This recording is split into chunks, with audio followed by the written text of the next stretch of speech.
Under the gloss of today's strong economic figures, two telltale facts. Nervous investors are hoarding gold and nervous manufacturers are stockpiling parts. At this electric motor factory spun out of Oxford University, they're gearing up for a big first order with an Italian luxury car maker. But it's the force of Brexit they're first having to face. We didn't know what would happen on the 29th of March. We thought there might be a crash out. We did bring in inventory to make sure that at least for 3 months we wouldn't have an issue with them.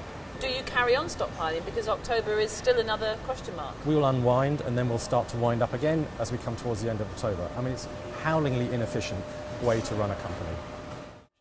Cumulatively, manufacturers drove an extra $5 billion of spending, stockpiling spare parts and rushing to send out orders. Fears of a no-deal Brexit boosting the economy in the first 3 months of the year. A fact not lost on the Chancellor, touring another high-tech hotspot just up the road. Well, the numbers today are good news for the economy. They show that the underlying strength of the British economy remains. But you're right, of course, the figures were actually much better than originally expected for the first quarter, and some element of that is stock building ahead of a potential no-deal exit in March. The reality is investment by business stalled for the whole of 2018 thanks to Brexit. It did pick up slightly at the start of this year, but even the Chancellor said he wasn't fooled.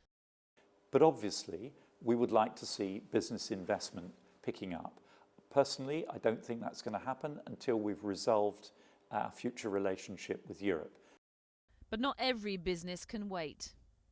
We're being asked the really difficult questions by these European customers, and there is only one answer, absent a deal, which is we'll put manufacturing in Europe. So we're looking at making a £40 million investment in mainland Europe and 200 plus job growth in mainland Europe, all because of Brexit.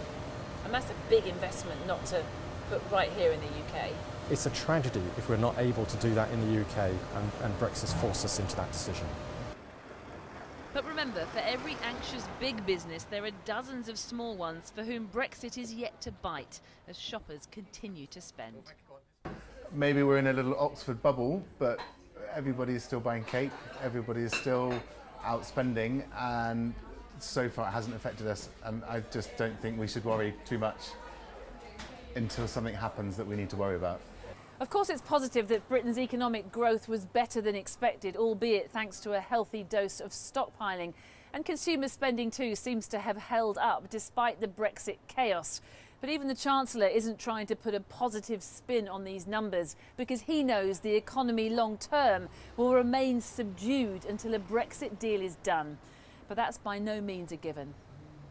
If you can't get a deal and the Prime Minister is forced out, and potentially a no-deal Brexiteer replaces her, presumably that would be a disaster for the economy, in your view.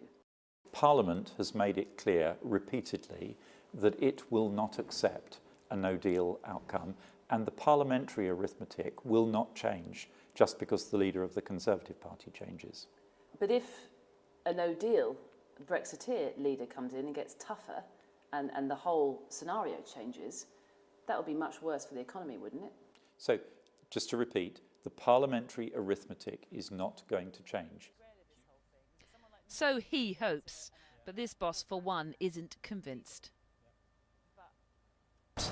Yeah, I'm very worried that we might not get a deal at all. You know, my message to UK Parliament is stop thinking about your own careers and petty party politics. The UK government has got to learn to compromise to get a deal done, and then we can make that investment in manufacturing capability and in jobs here in the UK and not be forced to move that into Europe.